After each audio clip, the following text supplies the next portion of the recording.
Hello, good evening. Is it evening yet? Okay, I think it's evening. How are you doing? I'm fine. If you ask me, I'm okay. And I am doing this video because I already announced it on my timeline on WhatsApp that I was going to do a video to allay the fears and curiosity of people who are having doubts about the brand Bridal Bazaar. Okay, let's go straight to this video because I don't want it to be longer than it should be. I just hope it's not longer than 10 minutes. 10 minutes is not bad, right? Okay, so I'll take the questions in order of importance. I have about 10 to 12 questions lined up here for me, but I'll take the ones that are important. Okay, please bear with me. If I do not answer your question here, you can ask me personally. I will give you the answers. All right. Okay, let's start with this one. What's Bridal Bazaar about? Okay, Bridal Bazaar is a wedding planning service company that is set out to plan, organize, and manage wedding occasions. I'll take that again. Bridal Bazaar is a wedding planning service company that is set out to organize, to plan, and manage wedding occasions. Okay, so when you hear Bridal Bazaar, you just know it's a wedding planning service company that manages wedding occasions, that plans wedding occasions, and also organizes wedding occasions. All right, so that's basically what we do. There are a whole lot of things we do that encapsulates the whole brand, but then these are the basics. All right, so that's what Bridal Bazaar is all about. The next question is what's your motivation for this venture? Okay. First of all, I love the fine things of life. I love weddings. People who know me knows that I love weddings. I love the Owambe kind of thing. So that's a big motivation for me. And in these occasions I go to, in every of these occasions I go to, I fully participate in the lives of this couple, especially the bride. Okay, because it's more often than not, do I know the groom? I know the brides more. Okay, so I just try to make the bride feel happy by, just send me, I'm here. What do you want? Just send me. Okay, that's the kind of thing I do for them, and they can attest to it. I don't want to mention names, so that's a big motivation for me. And then the second thing, in these weddings I've been going to, I have noticed a whole lot of abnormalities. Okay, there was a wedding I went for, and then we had the ring bearer. The ring bearer actually forgot the rings. Like, really? You're the ring bearer. That's the only thing you should think of at this wedding. You should be the ring bearer. Like, guard it with all your heart. So why on earth would you forget the rings? So we had to get a ring from a married woman in the congregation just to wed the bride, and then thereafter they can go and look for the ring wherever it was. And that was so bad. I mean, that's even by the way. Another one I saw. Soup in this part of the world, Akwa Ibom State, we have afang soup. That's like the major delicacy you get. So okay, so as I was saying, in this part of the country, Akwa Ibom State, we have afang soup, and that's like the major delicacy. So somebody forgot the afang soup and brought fufu to the venue, and the caterer thought she had included the cooler of the soup in her car, whatever she was using to transport the foods. And we kept waiting for afang to arrive. Brothers and sisters, I was hungry. Not like I did not eat though. I ate in my house before going for that wedding. But then I was hungry. I was like, okay, scrap me out. What about the rest of the guests that came? You don't know where they came from. You don't know how hungry they are. You don't know if they're thirsty. You don't know, like, there's so many things. There was no water. There was no food. I felt bad. Okay, now these are one of those things that we try to correct. Because if you include a wedding planner in your wedding, these things are very simple. Like, there are no hard and fast rules to it. You just have to make sure the caterer is there on time, make sure everybody gets served, make sure the guests are comfortable in every way. You may not be able to please everybody, but then at least to some extent, about 80% of your guests should go home happy. Do you understand? Now that depends on your budget, you get. Okay, so that's basically one of my motivations. I just want to correct rather these abnormalities we see at Nigerian weddings, especially because I don't think this kind of things happen in abroad, you get. So I just thought of it, and I'm like, okay, I am a very organized person. I am a very organized person. I love things to be like very organized. I don't like chaos. I don't like things not functioning properly. I don't know. Chaos is the word, okay? Because when I see things like that, I become so it gives me allergies, you know, seeing things that are not properly done the way they're supposed to be. Okay, so I just find it very, very, very appalling seeing things like that. So that's why that's another major motivation for establishing Bridal Bazaar. Okay, somebody asked, have I planned a wedding before? Yes, I have. Not one, not two, not three. Okay, I said it before, I love weddings and I try as much as possible to be useful to the couples in question. Okay, what other question do I have? How do you handle clients outside your state? Well, I haven't had a client yet that is outside the states. Apart from Uyo, that's Akwa Ibom State, and Port Harcourt, I haven't had any other clients. Okay, so, but then, if I were to have, I'm available for travels. I'm available to come meet the bride, or the couples rather. Come meet the couples in question and talk about what we're supposed to do. So I think that's basically it, how I handle my clients outside my state. I'm available for travel. That's just the basic thing to say. So somebody asked again, so the groom, what about the groom? The groom is not left out, obviously. I mean, it's a groom and bride getting married, right? Okay, so what are we talking about again? The groom is also included in this thing. It's not because it's Bridal Bazaar you feel it's just about the bride. No. The Bible says two cannot work together except they be agreed. So if I'm working with the bride and the groom is not in support of it, then what's my gain? The groom has to be in support of what we're doing. For the most part, each time we hear weddings, it's always who is getting married. And they're looking forward to seeing the bride first. But then the groom comes first before the bride. But then we are looking forward to see, okay, this is the woman this man is getting married to. You get, so it all centers on the bride most times. The attention, everything centers on the bride. So that's why it's called bridals in plural. Okay, so it's not as if the groom is totally left out from this whole thing we're doing. No, the groom is not left out. The bride and the groom are so important to me. Okay, that's the groom to be and the bride to be. They are so important to me. Without them, I cannot function. The bride cannot go and get married to a stick.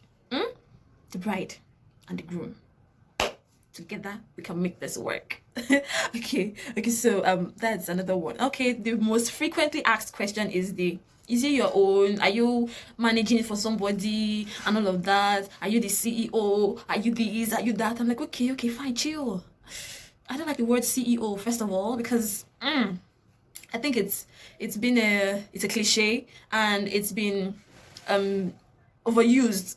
That's the word. It's been overused, like misused recently. So I am not a CEO, at least not yet. But then you can say I direct the affairs of this establishment. Okay. Yeah, it's my idea. It's my idea, and I own it. Thank you. Okay. The next question. I'm trying to make this very fast. It's already 10 minutes. Okay, this one will take a very long explanation, but I'll try my best to cut it short. What is vendor sourcing, and how will you go about it? Okay. Vendor sourcing is the process of selecting suppliers for the wedding. I'll take it again. Vendor sourcing is the process of selecting suppliers needed for your wedding. Now, what do I mean by suppliers? I mean people who take care of food, people who do music, people who rent the venue, people who provide ushers if you want one, people who... The MC is a vendor who gives you services that you would definitely need at your wedding. So these are the things we call... These are the people we call vendors. Actually, not things. They're not things. These are the people we call vendors. All right. So I try as much as possible to go out and source them out for you, depending on your budget. I repeat again, because your budget is a very huge factor to what we're doing. If you don't have the budget for it, you have to cut down on some things and try to see what you can afford, or what you can afford. I'm talking to the bride and groom to be now all together. So we work on your budget and then we go source for the vendors. That's why it's important you give us your budget on time, so that we don't do the rush hour thingy. It's not good for business. I personally don't like stress, but then if I say I'm going to stress myself for you, please help me so I can help you better. You get? Okay, so that's basically what vendor sourcing is all about. I just go out, or we as a team go out, source for the vendors, and then bring options to you so that you can choose from, because these vendors have their rates, their charges. So if you cannot afford A, you could afford B or C. So that is what we do, and I've told you how we can go about it, right? Okay. When does one need a wedding planner? This one. Okay, as a woman, the man has proposed, has engaged you. What are you waiting for? You have a time frame for the you have a time frame for the what's the word? You have a time frame for your wedding, when you should get married, right? When you should get married. So what's stopping you from getting a wedding planner at that point? Because you're sure that he's going to marry you. I mean, you're sure that you're going to marry this lady too as the man. So it's not just left for the woman to look for the wedding planner. Please, I must say this one. The man is fully a participant in this thing. So if the man says, okay, let's get a wedding planner so that we can just ease some stress off our shoulders, why not? The man can demand a hire for a wedding planner. Do you understand? So it's not just left for the woman to do that. So once you get engaged and you're already thinking about the wedding itself, please hire a wedding planner. Hire a wedding planner. I'm telling you again, because the stress of you don't want to know. I've not been married though, but I know what it takes to plan a wedding. I know what it is planning a wedding. I've had a first-hand experience about how brides, the tension, the stress, and then on the day, a night to your wedding, you are doing what they call bridal shower. It's not working. It's not working. It's not even ideal to do a bridal shower a night to your wedding. You're supposed to rest. You're supposed to be resting. So when you wake up fresh, you wake up with your face full and all of that. But when you wake up with your face all cringed and all of that, we are like, what happened last night, babe? Tell us the truth. Okay? So please, you don't want that for yourself. You don't want that for any other person. Okay? So please, hire a wedding planner. Once you know that you are ready to get married, you have a timeline of when you should get married. At least 6 to 8 months is the minimum. Minimum, at least 6 to 8 months.